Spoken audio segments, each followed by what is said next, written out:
एक पुण्य अवसर, एक दिव्य पहल। परम वंदनीय जिन धर्म प्रभाविका आर्य का रत्न 105 श्री सृष्टि भूषण माता जी द्वारा विगत कई वर्षों से महावीर जी, सोनागिर जी, सम्मेश शिखर जी जैसे संपूर्ण भारत के अतिशय क्षेत्र, सिद्ध क्षेत्रों एवं दिल्ली, भोपाल जैसे अनेक महानगरों में चतुर्विध संघ की सेवा हेतु अनेक कार्य किए जा रहे हैं। साधु संतों के आहार, विहार, संयम उपकरण, शास्त्र, औषधि आदि की व्यवस्थाओं के साथ ही पूज्य गुरुमा की पावन प्रेरणा एवं मार्गदर्शन में सफलता पूर्वक संचालित हो रहे हैं जन सेवा एवं जीव दया के भी अनेक प्रकल्प। नोट: पूज्य गुरुमा के आशीर्वाद से ही सोनागिर जी में नवीन जिनालय का निर्माण कार्य प्रगति पर है, तो आप भी मात्र 11,000 रूपए की राशि देकर वार्षिक आहार व्यवस्था एवं 1,11,000 या इससे अधिक की राशि देकर संरक्षक आदि पद प्राप्त कर सकते हैं। इस नेक कार्य से जुड़कर आप भी विभिन्न योजनाओं के माध्यम से मानवता की सेवा का हिस्सा बन सकते हैं। विद्यालय विकास निधि 21,000 रूपए, एक बच्चे की पूर्ण शिक्षा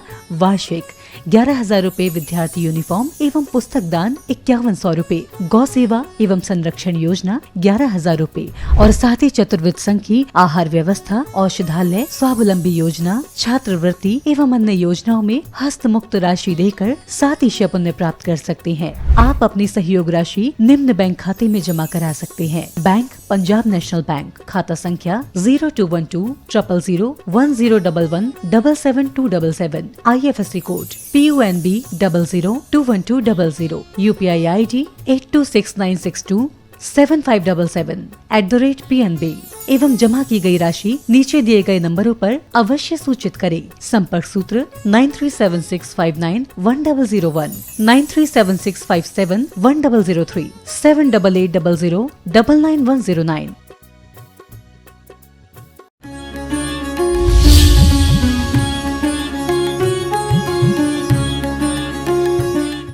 यहाँ निरंतर आना जाना कोई न फरमा नहीं, और उड़ जाएंगे टेंट। वास्तव में यहाँ कोई परमानेंट नहीं है। संसारी इसका नाम है कि आवागमन, और जहाँ जाने के बाद आना नहीं पड़ता है वो मोक्ष है। हम आपके यहाँ आए, आप हमें छोड़ने आए, हमें लेने आओगे, सुनने आओगे, सुनाने आओगे, लेकिन सच वही है जो सुनना भी आखिरी हो जाए और आना जाना भी आखिरी हो जाए। क्योंकि हर इंसान चाहता है कि अच्छी जगह रहे, अच्छों के बीच रहे और अच्छे से रहे। अच्छे लोग नहीं होते हैं, अच्छे स्थान नहीं होते हैं, अच्छी बातें नहीं होती हैं। कभी कभी सज्जन हो तो सब अच्छे हो जाते हैं। सज्जनता श्रावकों में भी पाई जाती है और सज्जनता संतों में पाई जाती है। अचानक एक घुड़सवार एक जगह रुका और वहाँ एक फकीर बैठा था। उस फकीर से उसने कहा कि मुझे यहाँ रहना, ये गांव कैसा है? फकीर ने कहा, ये बताओ कि तुम जिस गांव से आए वो गांव कैसा है? उस व्यक्ति ने कहा, उस गांव के लोग बहुत दुष्ट हैं। मन तो करता है एक एक की जान ले लें, लेकिन अभी ताकत नहीं है, इसलिए वहाँ से निकलना पड़ रहा है। तुम तो ये बताओ ये गांव कैसा है? फकीर बोला, ये गांव उससे भी दुष्ट है। तुम वहाँ जान ले नहीं पा रहे, जान बचा के आ रहे, यहाँ के लोग तुम्हारी जान ले ही लेंगे। तुम यहाँ से जितनी जल्दी हो बसो, चढ़ो और निकल जाओ। वो निकल भी नहीं पाया था। इतने में एक और दूसरा बंदा आया, उसने भी कहा, मैं इस गाँव में रुकना चाहता हूँ, ये गाँव कैसा है? फकीर का वही प्रश्न था, तुम जहाँ से आए वो गांव कैसा है?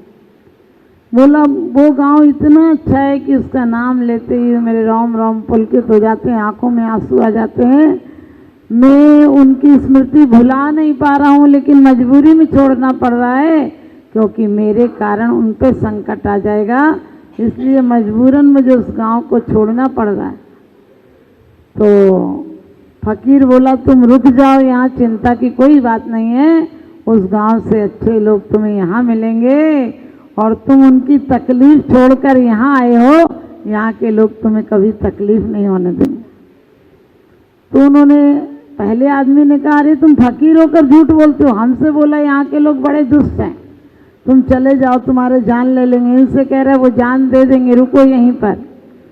तो वो बोला, फकीर बोला कि मैंने दोनों से ठीक कहा।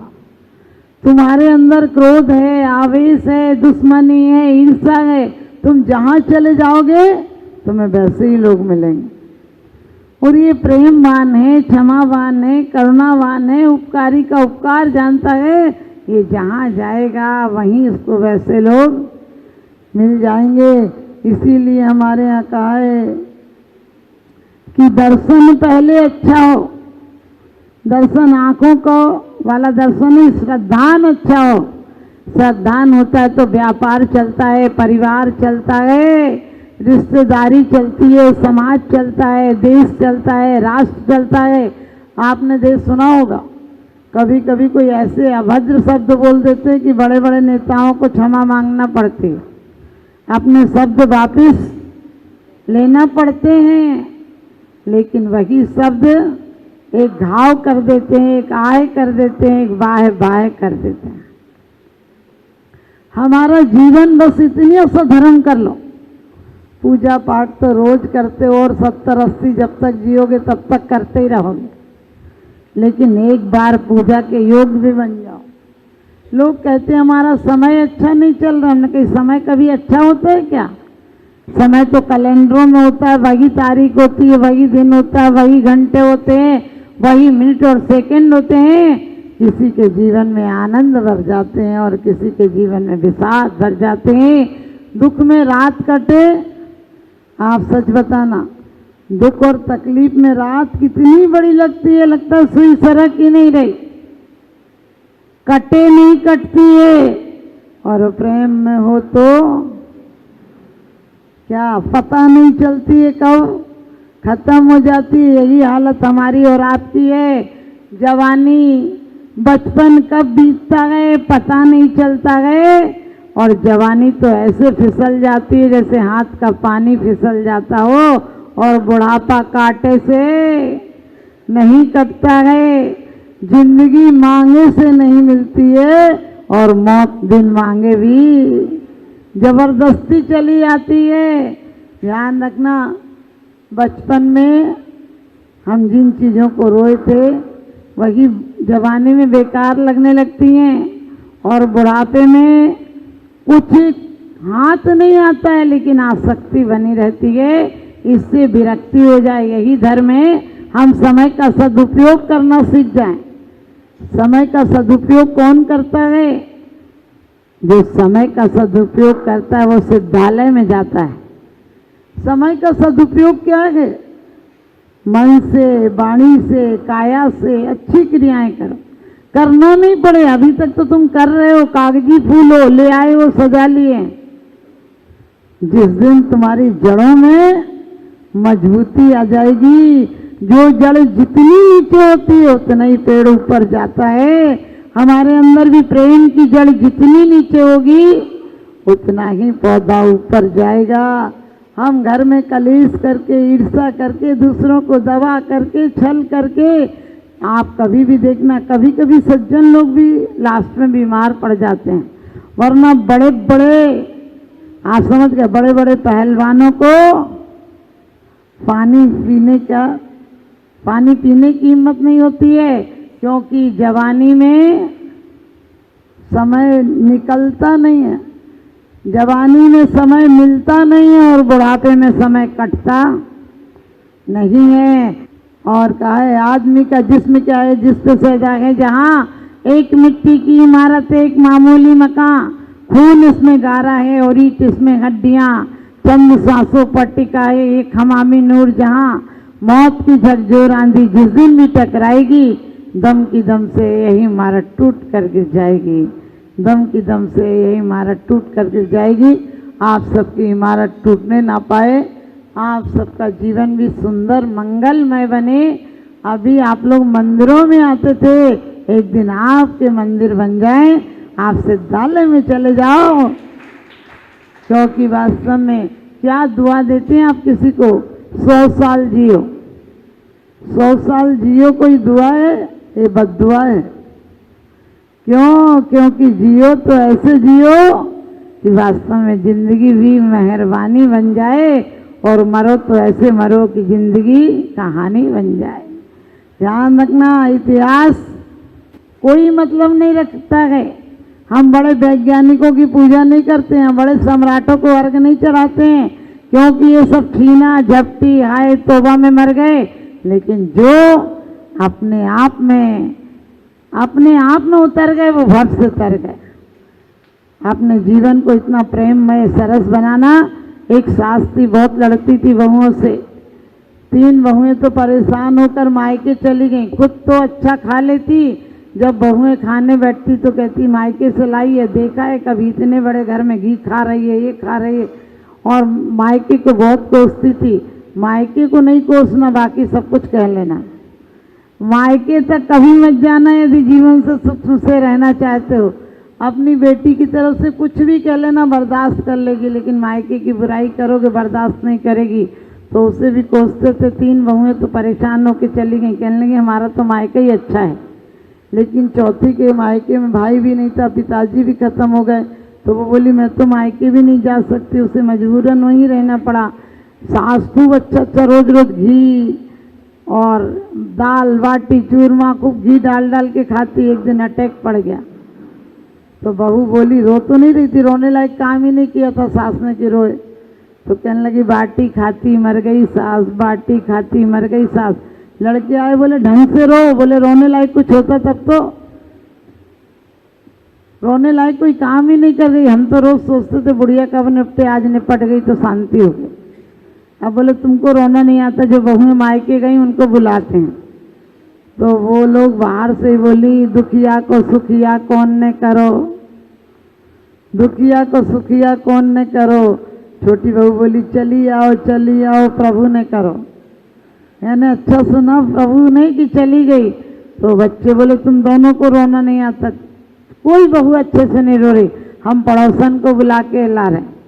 पड़ोसन को बुलाने गए तो वो कह रही थी कि सारा झगड़ा मिट गया राम, सारा टंटा कट गया राम। तो वो बोले बेटे अरे कोई तो रो। बोले जिंदगी भर रोए इसके साथ, अब क्या रोए, अब तो हंसने के दिन आए। आप भी ध्यान रखना, हमारे जीवन में ऐसे दिन नहीं आए कि हमारे कारण किसी के आंसू आए, हमारे वियोग में किसी के आंसू आए, हमारी याद में किसी के आंसू आए। लोग कहते हैं आप चले जाओगे यही दुख है। हमने कहा हम आए हैं इसकी खुशी मनाओ, जो कुछ हम दे जाएंगे उसको स्मृति रूप में संजो कर रखो। ये तुम्हारे लिए खुश नसीबी का कारण होगा, क्योंकि साधु के वचन परवचन नहीं है, ये प्रवचन है, प्रखर वचन है। साधु के एक एक शब्द यदि हमने तिजोरी की तरह रख लिया, हीरे की तरह तिजोरी में रख लिया, जीवन शांत और सुंदर हो जाएगा।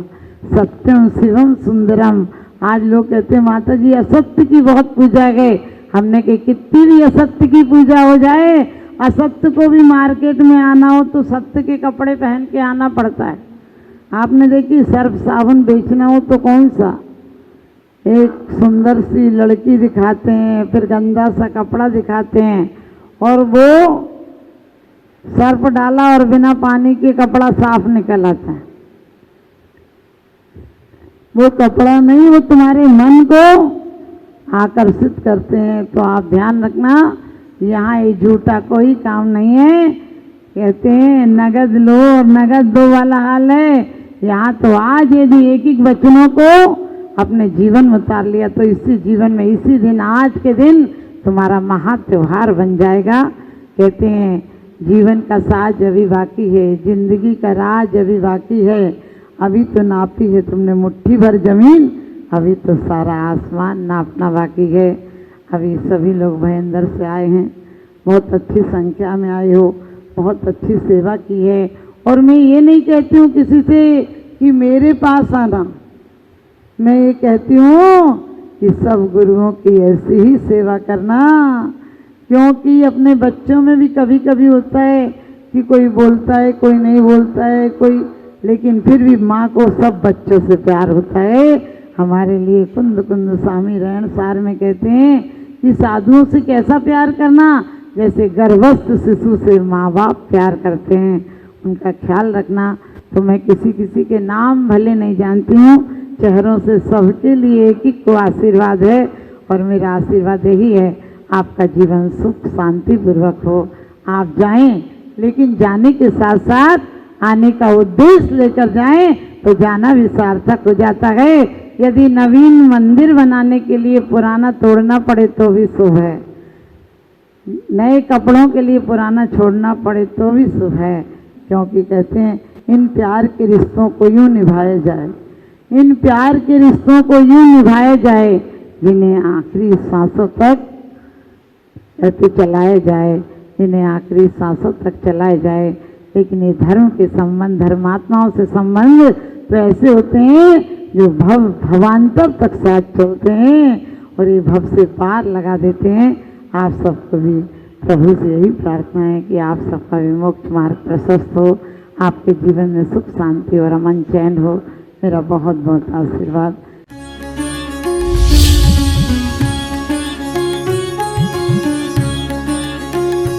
जहाँ करुणा का सागर उमड़ता है वहीं मानवता मुस्कुराती है। परम पूज्य वात्सल्य की प्रतिमूर्ति आर्यका रत्न 105 श्री सृष्टि भूषण माता जी के मंगल आशीर्वाद से समाज की होनहार प्रतिभाओं को जीवन के उत्थान का संबल मिल रहा है। स्याद्वाद बाल संस्कार विद्यालय ललितपुर द्वारा आर्थिक अभावों की बेड़ियों को तोड़कर होनहार बच्चों को निःशुल्क शिक्षा और जीवन जीने की कला सिखाई जा रही है। आपकी एक छोटी सी आहुति किसी बालक के भविष्य का सूर्योदय बन सकती है। इसके साथ ही चोटिल शरीर, गहरे घायल अंग और भूख से कांपती ये बेजुबान जिंदगियां आखिर कब तक सहेंगी ये असहनीय पीड़ा। सृष्टि मंगलम सेवा समिति विभिन्न क्षेत्रों में गौशालाओं के माध्यम से उन गायों की देखभाल कर रही है जिन्हें मदद की सबसे ज्यादा जरूरत है। हमारा हर पल समर्पित है इनके उपचार के लिए, इनके जख्मों पर मरहम लगाने के लिए और उन्हें एक सुरक्षित आश्रय देने के लिए, क्योंकि हर जीवन अनमोल है और करुणा ही हमारी असली पहचान है। सृष्टि मंगलम सेवा समिति, सेवा ही संतोष, करुणा ही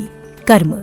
इस नेक कार्य में जुड़कर आप भी विभिन्न योजनाओं के माध्यम से मानवता की सेवा का हिस्सा बन सकते हैं। विद्यालय विकास निधि 21,000 रूपए, एक बच्चे की पूर्ण शिक्षा वार्षिक 11,000 रूपए, विद्यार्थी यूनिफॉर्म एवं पुस्तक दान 5100 रूपए, गौ सेवा एवं संरक्षण योजना 11,000 रूपए, संयोग राशि हेतु बैंक एवं डिजिटल भुगतान विवरण, खाता धारक श्री सृष्टि मंगलम सेवा समिति, बैंक पंजाब नेशनल बैंक, खाता संख्या 0212 000 1011 77277, IFSC code PUNB 0021200, UPI ID 8269625777@PNB। विशेष लाभ, समिति को दिया गया दान आयकर अधिनियम की धारा 80 एवं 12A के अंतर्गत कर मुक्त है। अपनी रसीद प्राप्त करने हेतु पैन कार्ड की जानकारी साझा करें। 9376571001, 9376571003, 9660408461। राष्ट्रीय राजधानी दिल्ली से 144 किलोमीटर दूरी पर स्थित राष्ट्रीय राजमार्ग 9 पर मुरादाबाद शहर